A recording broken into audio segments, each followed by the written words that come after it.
Hello दोस्तों, Jitesh study में आप लोगों का स्वागत है। आज हम लोग पढ़ने वाले हैं ज्योग्राफी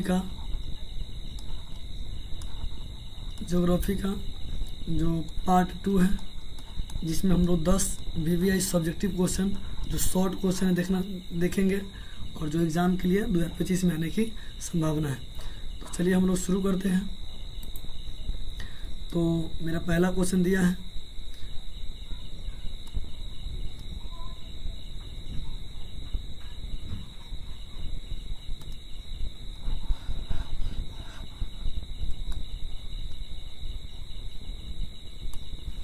चलिए तो मेरा पहला क्वेश्चन क्या दिया है, खनिज आधारित उद्योग से आप क्या समझते हैं। यानी खनिज पे जो आधारित उद्योग है उससे आप क्या समझते हैं।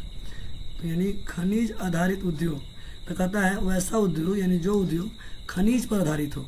खनिज किसे कहेंगे, है ना, जो पृथ्वी से अंदर से खंद करके निकाला गया उसे क्या बोलते हैं, खनिज कहते हैं। यानी जो खनिज पे आधारित हो उसे क्या बोलेंगे, खनिज आधारित उद्योग बोलते हैं। एक भाषा में क्या लिखेंगे, तो जो खनिज पर आधारित उद्योग है उसे क्या बोलेंगे, खनिज आधारित उद्योग कहेंगे।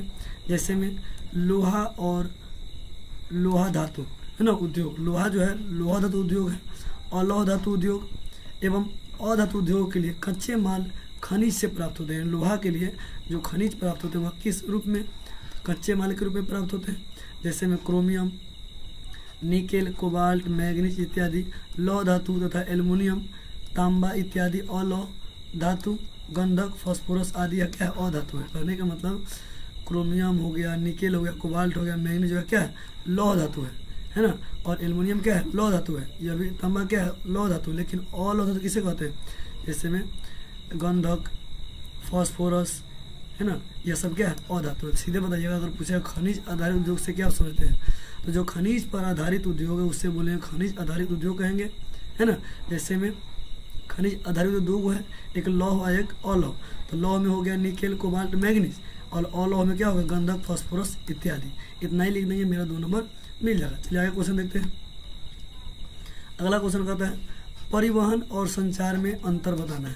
यानी परिवहन और संचार, परिवहन हम लोग जो एक जगह से दूसरे जगह जाते हैं, और संचार जो बैठे बैठे एक दूसरे से दूसरे जगह की बातों को सुनते हैं या अपने मैसेज को भेजते हैं। तो कहता है परिवहन और संचार में निम्नलिखित अंतर है। तो पहले हम समझेंगे परिवहन के बारे में। तो कहता है परिवहन में पहला क्या कहता है, एक स्थान से दूसरे स्थान तक माल ले जाने और ले आने की विधि को परिवहन कहते हैं। जैसे में अगर हमको कहीं से कोई सामान ढो करके लाना हुआ तो उसके लिए कोई वाहन का उपयोग करेंगे, है ना। तो एक स्थान से दूसरे स्थान तक जो हम कोई भी माल को ढोएंगे तो वह क्या कहलाएगा, परिवहन कहलाएगा। उसी तरह कहता है इसमें संचार में, तो यहाँ पे हमको क्या करते हैं, समाचार या विचार को, जैसे हमको किसी से बात करना है या किसी संदेश को पहुँचाना है ना, तो उसे एक जगह से दूसरे जगह भेजेंगे तो वह क्या कहलाएगा, संचार कहलाएगा। अगला कहता है दूसरा नंबर, यातायात के मुख्य प्रकार स्थल, यानी अगर हम लोग परिवहन करें तो क्या, रोड यानी जमीन पर स्थल मार्ग है, जल मार्ग है और वायु मार्ग है। यानी यातायात के मुख्य 3 प्रकार के होते हैं, स्थल मार्ग, जल मार्ग और वायु मार्ग। उसी तरह संचार के माध्यम में होता है डाक होता है, तार होता है, टेलीफोन होता है और इंटरनेट। आजकल इंटरनेट फेमस है। तीसरा नंबर कहता है प्राचीन काल में पशुओं द्वारा खींची जाने वाली गाड़ियाँ यातायात के साधन थे। यानी प्राचीन काल में, यानी पुराने समय में बैलगाड़ी द्वारा हम लोग क्या करते थे, खेती करते थे या कोई सामान को ढो के लाते थे। लेकिन आजकल क्या बन गया है, लेकिन प्राचीन काल में संचार के साधन नहीं थे। लेकिन पहले के ज़माने में यातायात के साधन थे, परिवहन के साधन थे, लेकिन संचार के साधन नहीं थे, है ना। अब अगला है, यह साधन पेट्रोल पे चलता है, डीजल पे चलता है, विद्युत शक्ति से चलता है। लेकिन आज जो देखिए और जो संचार है वह किस पे चलता है, यह विद्युत तरंग से चलता है, जो हम लोग एक जगह बैठे रहते हैं और अपने सूचना को एक जगह से दूसरे जगह क्या करते हैं, भेज देते हैं। यही है परिवहन और संचार में अंतर। चलिए अगला क्वेश्चन देखते हैं। कहता है संचार से आप क्या समझते हैं, है ना। तो संचार कहने का मतलब संदेश को एक जगह से दूसरे जगह भेजना है, क्या कहलाता है, संचार कहलाता है। तो वही लिखा है संदेशों का आदान प्रदान करना क्या कहलाता है, संचार कहलाता है। जैसे में मानव अपने आवश्यकता अनुसार समय समय पर संचार के लिए विभिन्न साधनों का क्या किया, विकास किया। जैसे में डाक सेवा, telephone, Telegram, telephone, fax, radio, cinema, television और आज सबसे प्रसिद्ध क्या है, इंटरनेट है। तो यही है संचार को एक स्थान से दूसरे स्थान भेजने के साधन को बोलते हैं क्या, संचार। चलिए अगला क्वेश्चन देखिए। कहता है जनसंख्या वितरण को प्रभावित करने वाले कारकों को कौन कौन से, यानी जनसंख्या जो वितरण है उसको प्रभावित करने वाले कारक कौन कौन से हैं। तो कहता है विश्व में जनसंख्या का वितरण, यानी विश्व में जनसंख्या का वितरण एक समान नहीं, यानी हर जगह देखिएगा जनसंख्या क्या है, अलग अलग है। कहता है अलग अलग क्षेत्रों में जनसंख्या अलग अलग घनत्व पाया जाता है और जनसंख्या को प्रभावित करने वाले कारक क्या है, निम्नलिखित है। तो पहला क्या है, प्राकृतिक कारण। पहला कौन कारण है, प्राकृतिक। दूसरा है सांस्कृतिक और तीसरा है आर्थिक। चलिए, और चौथा है राजनीतिक कारण। तो पहला में क्या कहता है इन प्राकृतिक जो धरातल की बनावट, जलवायु, मृदा, वनस्पति, जल तथा खनिज पदार्थ इत्यादि की उपलब्धि सम्मिलित है। यानी जनसंख्या वहाँ पे ज़्यादा निवास करेगा जहाँ पे जलवायु होगा, मृदा होगा, वनस्पति होगा, वहाँ पे जनसंख्या करेगा ज़्यादा निवास करेगा। दूसरा है संस्कृति कारण, ये कहता है धर्म से, भाषा से, संस्कृति से आदि को सम्मिलित किया जाता है। इसमें भी क्या है, जनसंख्या वितरण को प्रभावित करता है। तीसरा है आर्थिक कारण, यानी आर्थिक यानी पैसा से जो मदद जहाँ मिलता है, जहाँ पे साधन ज़्यादा हो वहाँ पे उसका उपयोग ज़्यादा किया जाता है, आर्थिक कारण हो गया। तीसरा राजनीतिक कारण, राजनीति के तौर पे ये जैसे में अशांति, युद्ध, गृह युद्ध आदि कारक हो सकते हैं जो किसको प्रभावित करता है, जनसंख्या के वितरण को प्रभावित करता है। अगला क्वेश्चन देखिए, कहता है लिंग अनुपात कैसे मापा जाता है। तो कहता है लिंग अनुपात पुरुष और स्त्री की संख्या के अनुपात से होता है। यानी लिंग अनुपात का लिंग क्या कहने का मतलब है, किससे,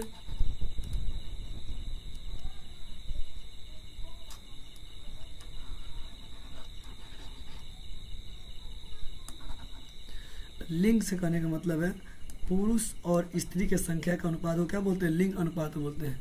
पुरुष और स्त्री के संख्या का अनुपात को लिंग अनुपात कहते हैं।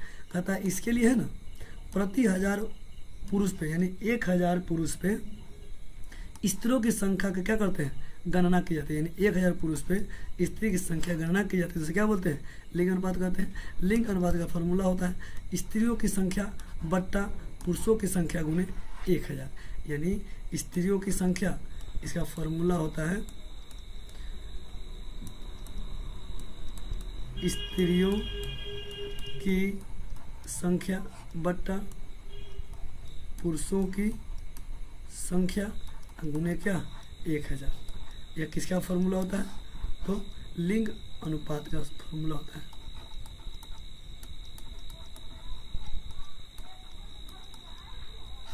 इसको बोलते हैं क्या, लिंग अनुपात। अगला कहता है उष्म द्वीप क्या है। तो कहता है वैसा द्वीप जो हमेशा क्या हो, गर्म हो, जो हमेशा गर्म रहता है उसे क्या बोलते हैं, उष्म द्वीप कहते हैं। जो हमेशा क्या हो, गर्म, उसे क्या बोलेंगे, उष्म द्वीप बोलेंगे। अगला क्वेश्चन कहता है मुक्त व्यापार क्या है। तो अपने भाषा में कह सकते हैं आयात यानी निर्यात, आयात एवं निर्यात में भेदभाव को खत्म करने की नीति को क्या कहते हैं, मुक्त व्यापार कहते हैं। आयात एवं निर्यात में भेदभाव को खत्म करने की नीति को मुक्त व्यापार कहते हैं, है ना। जिससे किसी भी देश का सामान आसानी से दूसरे देशों के बाजारों में क्या करता है, पहुंच जाता है बिना टैक्स के। टैक्स लगता है लेकिन क्या लगता है, कम लगता है। इसी को क्या बोलते हैं, मुक्त व्यापार। यानी किसी दूसरे देश का वस्तु किसी भी दूसरे देश के बाजार में आसानी से उपलब्ध हो जाए उसे क्या बोलेंगे, मुक्त व्यापार बोलेंगे।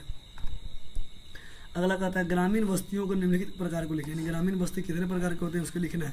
तो लिखें ग्रामीण बस्ती निम्नलिखित प्रकार के होते हैं। पहला में नगल या पूर्वा, पहला में क्या दिया, नगल या पूर्वा। दूसरा में दिया है गांव गांव का नगला और तीसरा में दिया है बाजारी गांव। तो कहता है यह कुछ झोपड़ियों या घरों का वह रूप स्वरूप होता है। यानी नगल या पूर्वा देखिए, या कुछ झोपड़ी होता है या घरों का कोई स्वरूप होता है जो गाँव की अपेक्षा क्या होता है, संगठन में छोटा, यानी जो गाँव की अपेक्षा क्या होता है, छोटा होता है। यानी कुछ झोपड़ी या घरों का स्वरूप क्या कहलाता है, पूर्वा कहलाता है। इसे जो गाँव की अपेक्षा क्या होता है, छोटा होता है। उसके बाद है गाँव गाँव नगला या पूर्वा का बड़ा रूप है। जो गाँव का होता है ना, यह नगला या पूर्वा क्या होता है, बड़ा रूप होता है, जिसे मुख्यतः किसान वर्ग के क्या करते हैं, लोग रहते हैं गाँव में। अगला है बाजारी गाँव। आवश्यकता और परिस्थिति के होने पर एक गाँव विकसित होता हो, यानी आवश्यकता अनुसार जब एक गांव क्या होता है, विकसित होता है और बाजारी गांव में क्या होता है, बदल जाता है, तो उसे क्या बोलते हैं, बाजारी गांव कहते हैं। जिसमें बहुत सारे आवश्यकता, बहुत सारे वस्तु उपलब्ध, जैसे विद्यालय हो गया, चिकित्सालय हो गया, डाकघर हो गया आदि सुविधा देने जाने लगती है, तो उसे क्या बोलते हैं, बाजारी गाँव कहते हैं, जहाँ पे व्यापार होता है। नेक्स्ट क्वेश्चन कहता है भारतीय कृषि की प्रमुख समस्या लिखिए। यानी भारत में जो कृषि है उसकी प्रमुख समस्या क्या है खेती करने में, तो इसे समस्या निम्नलिखित है। पहला क्या है, कृषकों का भाग्यवादी दृष्टिकोण। यानी किसान क्या सोचते हैं, यह अपने भाग्य पर निर्भर रहते हैं। किसान किस पे निर्भर रहते हैं, भाग्य पे, यह कारण है। दूसरा है कृषि करने के लिए पुराने ढंग, यानी कृषि करने के लिए अभी हम लोग पुराने तरीके को अपनाते हैं, नया तरीका को न अपनाते जिसके कारण हमें उपज ज़्यादा नहीं होती है। उसके बाद खाद एवं उर्वरक की सीमित उपयोग, यानी खाद एवं उर्वरक की जो महंगाई होने के कारण क्या करते हैं, बहुत कम मात्रा में उपयोग करते हैं। उसके बाद है भूमि का कटाव हो रहा है, क्षरण हो रहा है। उसके बाद कृषि के मानसून पर निर्भर होने, यानी किसान लोग जो है वह प्रकृति के मानसून पर निर्भर रहते हैं, जो क्या होता है अब समय से नहीं होता है, जिसके कारण और समस्या है। कृषि भूमि का निम्नीकरण होता है। उसके बाद घटिया बीजों का हम लोग उपयोग करते हैं, है ना, और उनका समाधान करते हैं। यह सारे क्या है, कारण है किसके, तो भारतीय कृषि के। चलिए मेरा लास्ट क्वेश्चन है, कहता है कोको के बारे में क्या जानते हैं, जो कोको है उसके बारे में क्या जानते हैं, बहुत इंपॉर्टेंट क्वेश्चन है। तो कहता है कोको एक कृषि उत्पाद है। कोको एक क्या है, कृषि उत्पाद है, जिससे चॉकलेट, सॉफ्ट ड्रिंक इत्यादि क्या कहता है, बनाया जाता है ना। कोको एक क्या है, कृषि उत्पाद है। यह एक रोपण फसल है। यह कौन फसल है, रोपण फसल है, जो पश्चिमी अफ्रीका में क्या करता है, अधिक होता है। किस देश, कहाँ पे होता है, पश्चिमी अफ्रीका में होता है। इसका उपयोग इसका क्या करता है, इसका पौधा लगाते हैं। इसका खेत रोपण कृषि क्या करता है, कहलाता है, जो उष्णकटिबंधीय क्षेत्र में अंतर्गत आता है। फिर समझते हैं, तो कोको एक कृषि उत्पाद है, जिसे चॉकलेट, सॉफ्ट ड्रिंक बनाते हैं।